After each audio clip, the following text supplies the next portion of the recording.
had 2 bowls.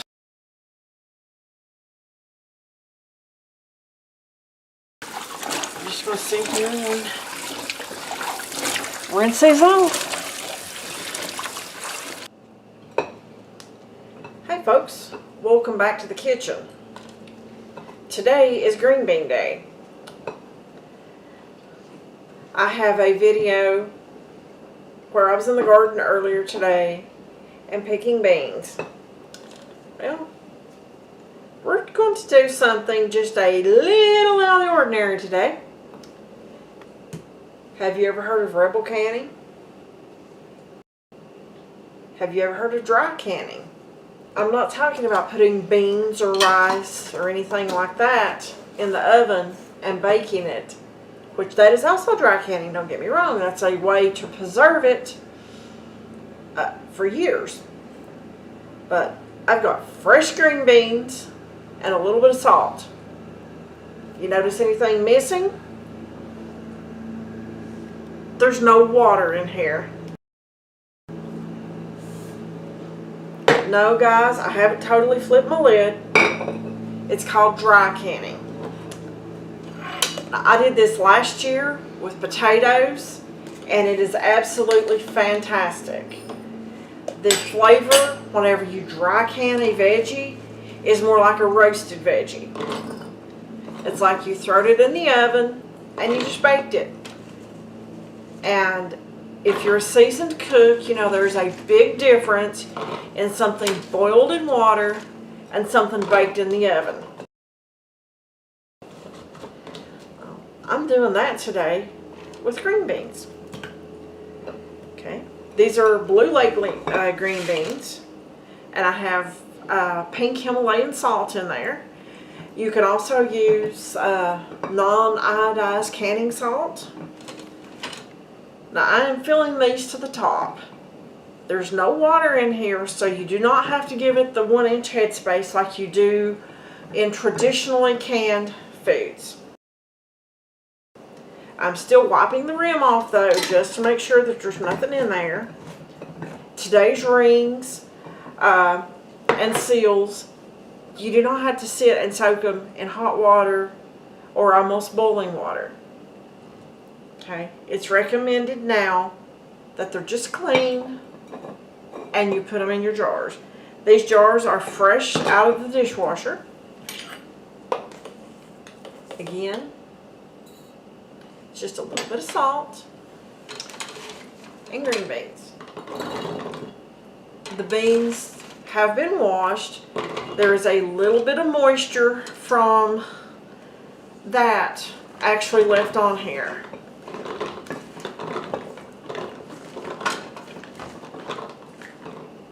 I'm hoping I can get all these down in there. Like I say, just keep mashing. Now folks, this is not a USDA approved method of canning. With anything that is outside the norm, you have to do what you are going to be comfortable with for you and your family. Thousands upon thousands of people can this way, but there are some who definitely are afraid of it, and that's fine. If it makes you uncomfortable, by all means, you don't need to do it. But I'm not afraid of it. Okay, I've got 3 jars of broken beans, but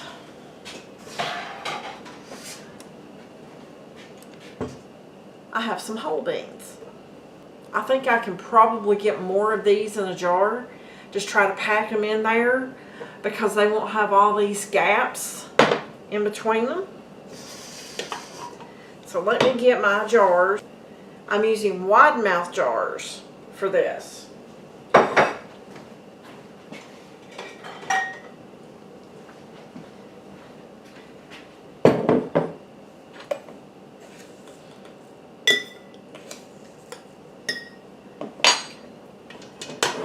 To grab some of the beans.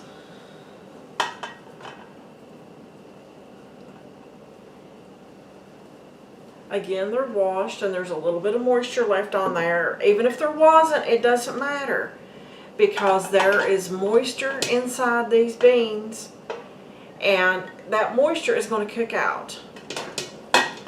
They're going to be a little crisper, and they're going to have a whole entirely different flavor to them than a traditionally canned green bean that has water in there.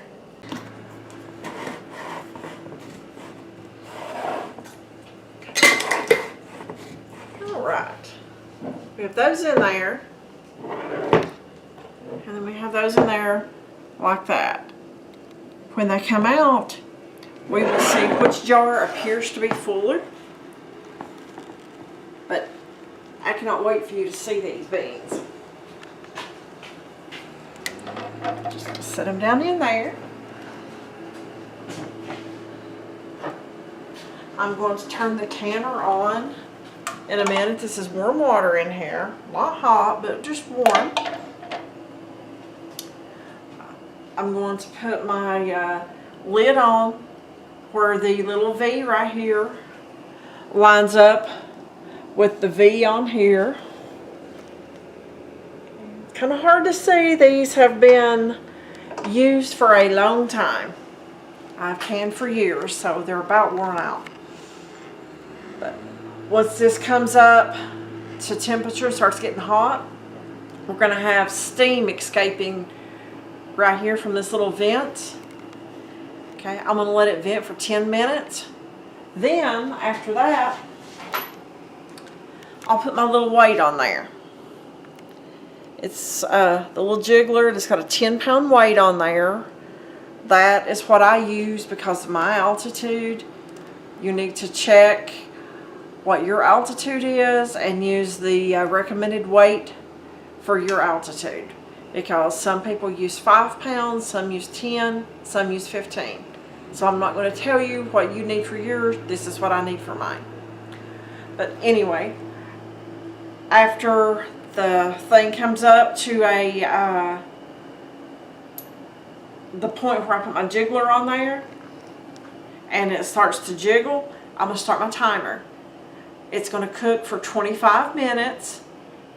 Then I'm going to turn it off, and I'm going to let the steam come down naturally, because you never, ever, ever want to open a pressure cooker or Instant Pot while your little button right here is up. This one is down because it's not up to pressure yet.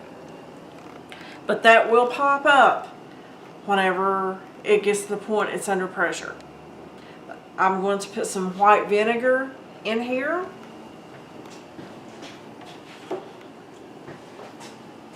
The reason I put the vinegar in there is because I have hard water, and that just makes my jars look a whole lot better. It's much easier to add the vinegar now rather than try to clean all that white film off of there whenever they come out and cool. But let's get this going.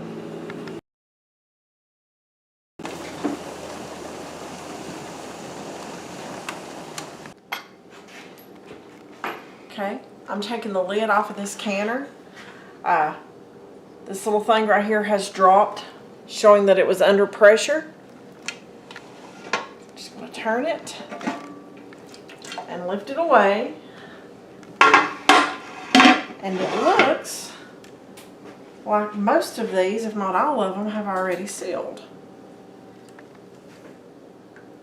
Now I want you to look. Well, let's get away from the canner. Let's come over here. Okay. Now I want you to look right here just how much liquid is in that jar. This high, just in case the camera's not picking it up. And that is from the Rebel canned, no water added green beans. The only moisture that is in this particular jar is what the beans were washed in and the natural moisture that comes out of the beans. There is it shrank down. There's some shrinkage, but when you don't add water to something and when you roast it, just like you do when you throw potatoes, carrots, beans, whatever in the oven and roast them, that's exactly the same thing that's happening here. Okay, let's get one of these wide mouths here.